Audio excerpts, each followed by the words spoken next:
కరీంనగర్లో ఎన్నికల ప్రచారానికి సంబంధించి పూర్తి అప్డేట్స్ మా ప్రతినిధి వేణుగోపాల్ లైవ్ లో అందిస్తారు. వేణు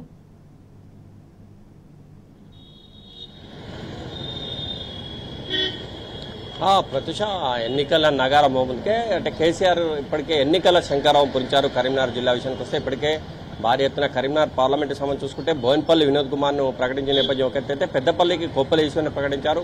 ఇప్పటికే ప్రచారం పెద్ద ఎత్తున నడుస్తుందని చెప్పొచ్చు. మొన్న కేసీఆర్ గారి సభ తర్వాత ఇప్పటికే గ్రామీణ పట్టణ ప్రాంతాల్లో బీఆర్ఎస్ శ్రేణులు ప్రచార పర్వం పెద్ద ఎత్తున చేస్తున్న నేపథ్యం మనకు స్పష్టంగా కనిపిస్తుంది. ఇంకోటి చూసుకుంటే ఎన్నికలకు సంబంధించి కూడా అధికారులు పెద్ద ఎత్తున ఏర్పాటు చేసిన నేపథ్యం మనకు స్పష్టంగా కనిపిస్తుంది. ఎందుకంటే ప్రతి చోట కూడా చెక్ పోస్టులు ఏర్పాటు చేసినటువంటి నేపథ్యం.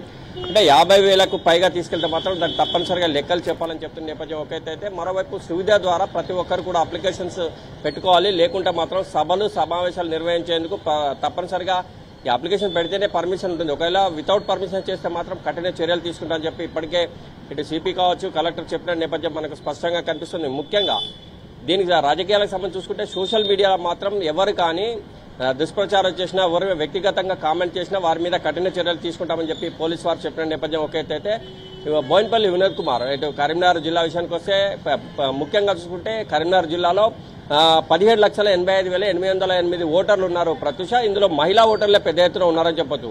ఇటు కరీంనగర్, మానకొండూరు, హుజురాబాద్, హుస్నాబాద్ మరియు చొప్పదండి, రాజన్న సిరిసిల్ల జిల్లాకు వస్తే వేములవాడ, సిరిసిల్ల ఈ 7 నియోజకవర్గాలకు సంబంధించి కరీంనగర్ సంబంధించి అని చెప్పొచ్చు. మరోవైపు ఇటు పెద్దపల్లి జిల్లా వస్తే పెద్దపల్లి, రామగుండం, ధర్మపురి, చెన్నూరు, బెల్లంపల్లి, మందమర్రి, రామగుండం అంటే ఇక్కడ ఈ 7 నియోజకవర్గాలకు సంబంధించి ఉండొచ్చు అవకాశం ఉంది. అంటే మొత్తం మీద ఇక్కడ 15,89,000 ఓటర్లు పెద్దపల్లి జిల్లాలో ఇక్కడ కూడా మహిళా ఓటర్లే పెద్ద ఎత్తున ఉన్న నేపథ్యం మనకు కనిపిస్తుంది.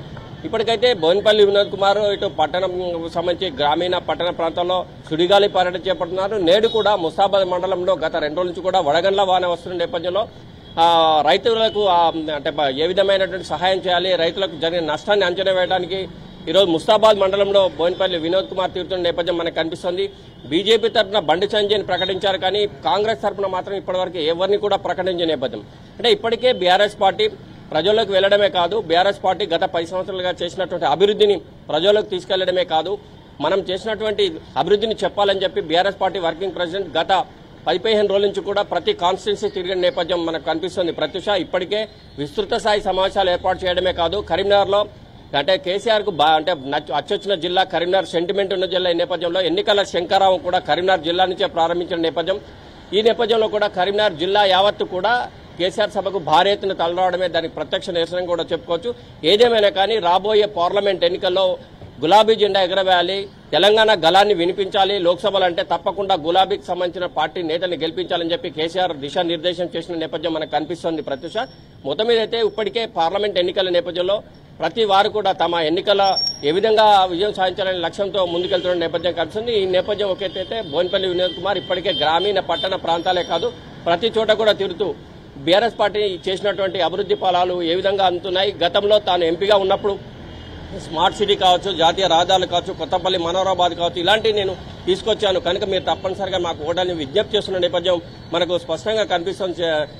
ప్రత్యూష ఏదేమైనా కానీ పార్లమెంట్ ఎన్నికలు ఇప్పటికే బీఆర్ఎస్ పార్టీ ఎన్నికల నేపథ్యంలో ముందుగా ప్రతి గ్రామంలో ప్రతి ఒక్కరిని కూడా టచ్ చేస్తున్న నేపథ్యం మనకు స్పష్టంగా కనిపిస్తుంది. ఇది తాజా అప్డేట్. Vote studio.